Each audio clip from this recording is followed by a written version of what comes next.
车了，啥情况？福特锐界。哎，怎么了？车子呀？啥情况？这个停车场，发动机现在都亮。但是我打到车之后，停车场本身没有啥事。发动机故障灯现在亮。对。开着有啥异常吗？没啥。开着。以前，因为这车我加过好多防冻液，老霉防冻液，我加过好多。它自从加上这个，加了防冻液也没有明显漏的地方，这平常它也不漏。加了能有多少大概？12升了。12升。雷凌机加了12升。就这一两天。对。12升。以前都没有，以前这当时经常有个那种水库那种声音，亮流畅，声感流畅。现在发动机故障灯亮着呢。12升。那我先给你拿电脑检查一下呗。行吧。啊，先拿电脑检查一下，看看啥情况。行。发动液加太多了，我现在搞得我现在车我都不敢开，我怕那个发动机过热。先拿电脑测一下。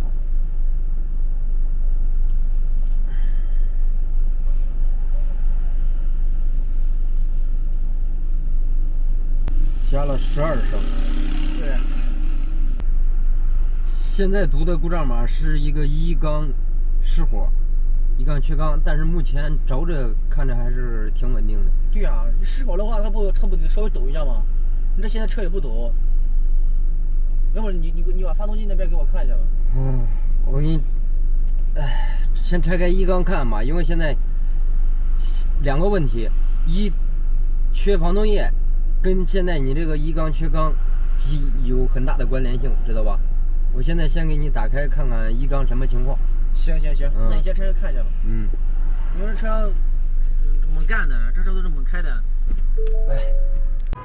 这机油尺断的。这次我看是不是它里面那个啥，我不小心把水加发动机里面了，拉的时候，妈的没拉好，直接给他们干断了，我操！现在都不知道里头机油多少。对啊，这东西出不来嘛，我这没啥工具搞这东西嘛。操，气个楞的断了。对呀。我先拿电钻给你试一下吧，看看给它取出来。行，你们取出来你看一下，看里面发动机里面是有水还是咋地。能行。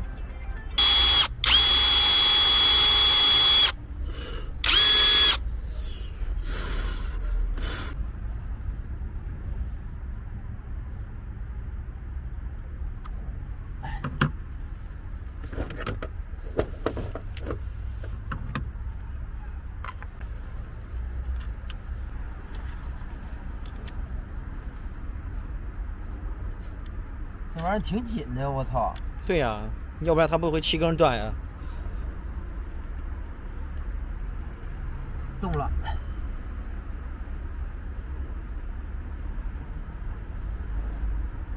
我操！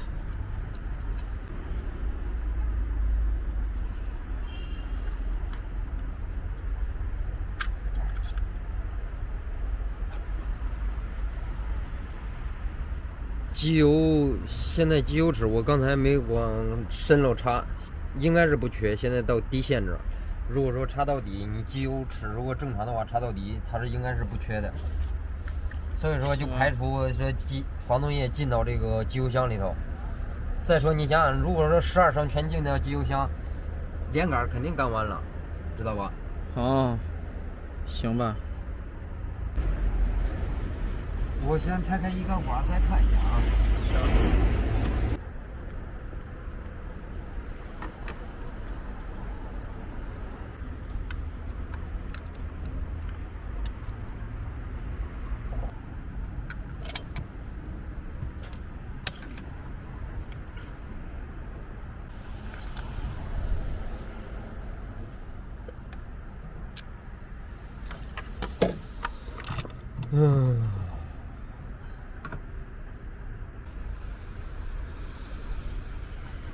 这一缸不正常，有点。咋了？一缸燃烧的颜色不正常，我拆开二缸看一下。行。2缸，来拍一下，好。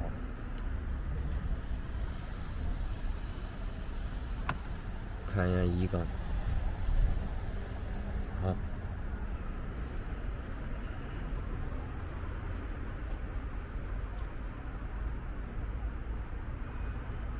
发动液。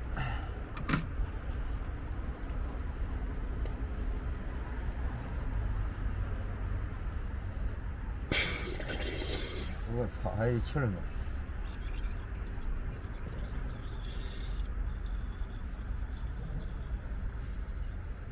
热车。那2缸花塞好着没？2缸花塞正常。2缸花塞燃烧正常，1缸燃烧不正常，肯定是。我觉得应该是发动液就是进到1缸了，因为1缸现在这个燃烧的这个头，它的颜色发粉色，你没看吗？你发动液就是粉红色的，目前它是个花的，这个呢燃烧虽说是黑，但是它属于一个正常的状态，这个不正常。那是发动液咋进去的吗？我现在给你检查嘛，看看。现在我只能从水箱这里打压力，然后拿内窥镜看看1缸到底有没有问题。行。对。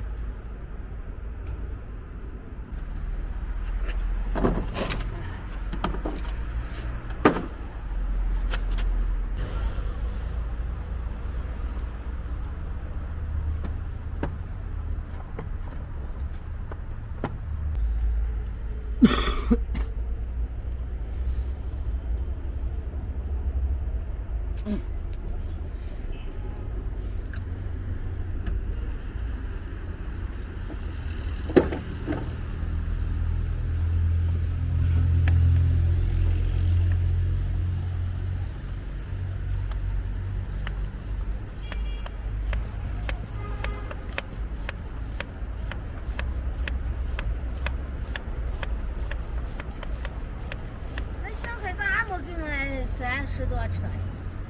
那个车先定损，先定损。定损？对。哦。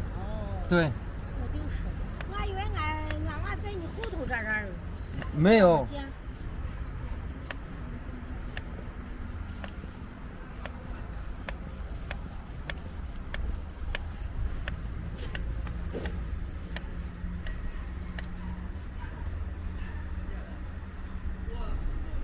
先打6个压。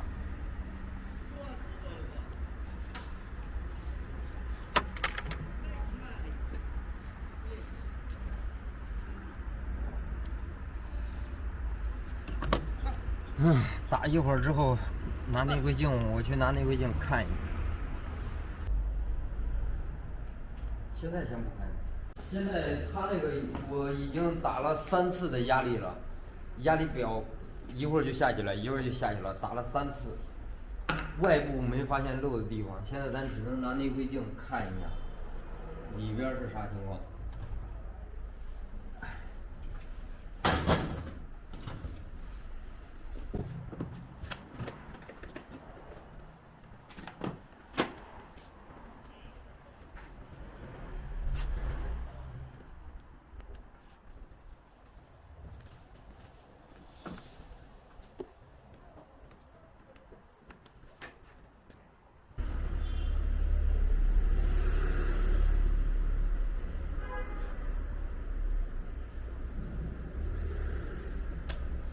走，看一下。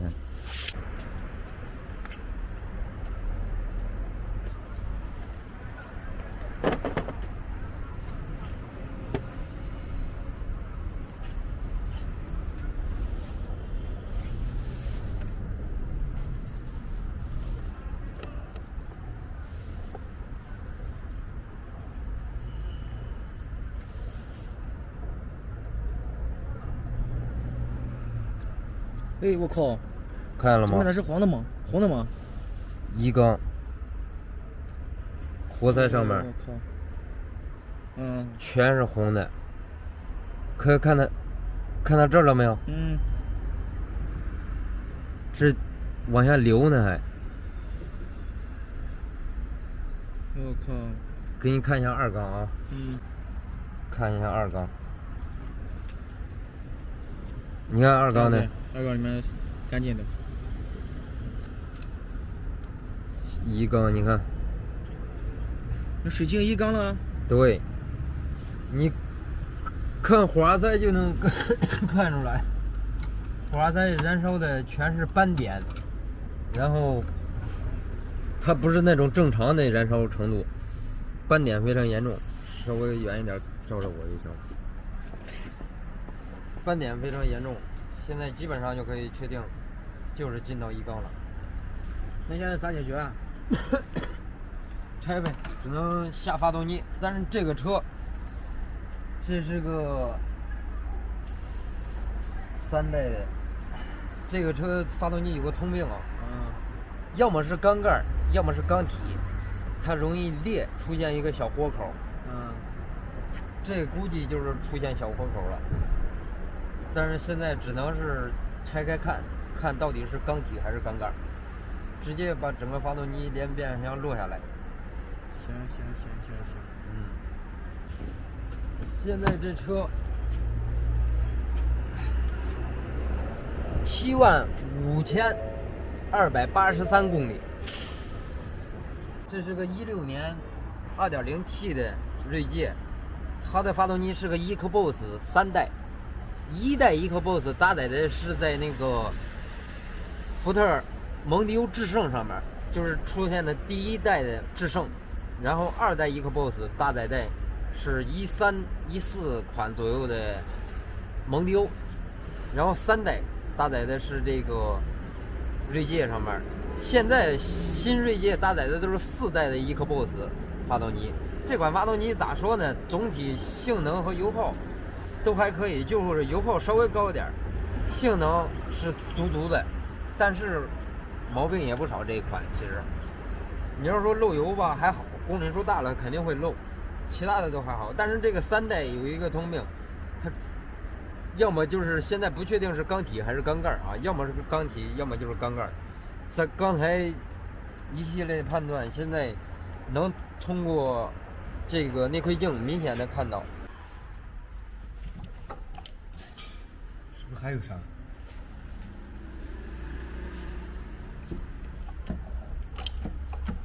感觉是胶啊。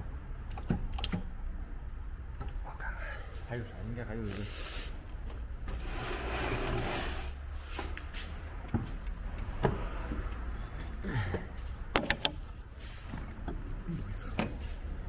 拿手机拍视频，反个视频，反光能看到吗？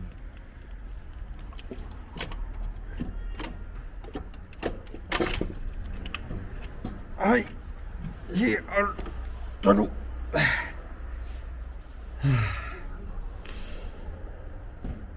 放着啊。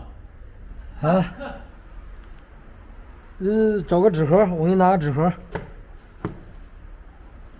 这个是1缸、2缸、3缸、4缸，2、3、4缸燃烧都属于正常的。1缸活塞表面一看就是水浸泡过，然后燃烧已经洗得倍儿干净啊。它这个1缸呢，是当时拿测评尺看这个缸体的平面和缸盖的平面，这一块有变形，因为它这个水道贯穿式太大，整个缸筒周围全是水道，这样式的。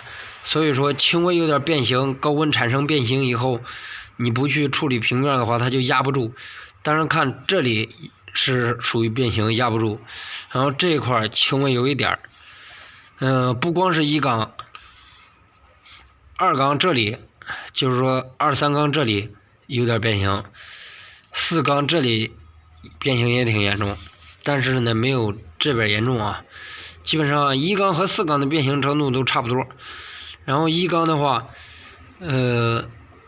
说白了就是说缸筒目前没发现太大问题。1缸的缸筒只发现轻微有一点，但是4缸的缸筒比较严重。这个1缸的缸筒呢，目前没有看出来太大问题，就这里轻微有一道。就我手指的地方轻微拉了一道。2缸3缸是没有任何问题的。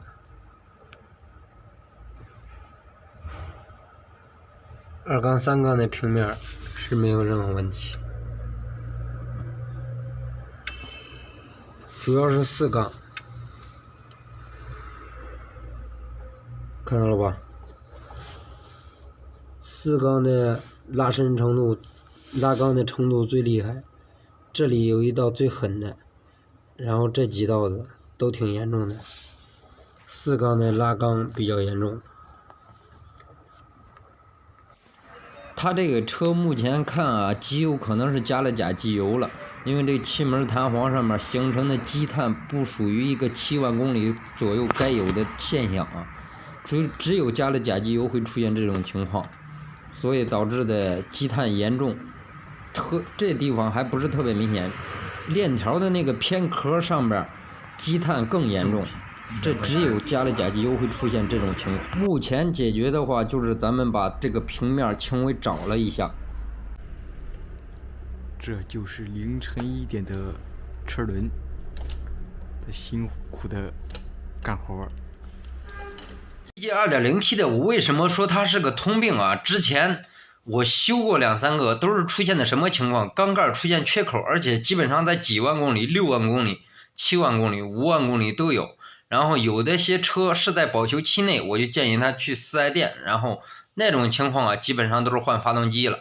但是如果说出了保修，咱们只能给它维修，往缸盖上焊。但是这个车呢是什么情况？车主一开始我拆之前，他没跟我反映说这车以前出现过高温。其实这车3万公里的时候，他当时出了一次事故，事故修复完以后呢，有一根水管没给它固定好，当时跑高速脱落了，导致高温。当时换过一个缸垫，换完缸垫以后呢，这个缸盖没有找平面，所以导致的这次出现的又把缸垫给呲了。高温以后会导致发动机整个性能大大的下降。为什么这么说呢？刚才给你们也看了，高温以后有可能会导致拉缸，因为整体缸体也会变形，导致拉缸。也不是说所有车型高温以后呲了缸床垫就必须得找平面啊。像如果说真正变形特别严重，最好是找一下，但是也不要找太狠，轻微稍微找一找平面就行。如果说找的厉害，它会出现你装上去以后缸压有变数，然后会导致抖动，反而还不如不找了呢。因为我之前出现过这种情况。但是呢，这个能有效避免缸床垫呲，就是说高温严重的情况下，它会导致整个变形。最好避免的方法就是，当你发现高温以后，立即停车，这是一个必要的、肯定的。因为就算你不知道的情况下，当它高温了以后，会整个车没劲儿。然后当你知道它高温了以后，千万不要立即往里头加水。如果说一加，就给它激变形了。不加，等它自己冷却掉、散热掉，你再重新加水，有可能它缸垫呲不了。但是你立即加水，好，那就肯定是变形了，知道吧？像这种全铝的发动机，一旦变形以后，想挽回到最初的发动机巅峰的状态，基本上是不可能的。为什么这么说呢？就算是可能，整个那样修一遍的话，基本上算是跟你换一个发动机差不多了。所以说，像这种呲了缸床垫的，一般都是要么是找平面，要么是不找直接装上。但是呢，具体需要看情况，看它到底是呲的多严重。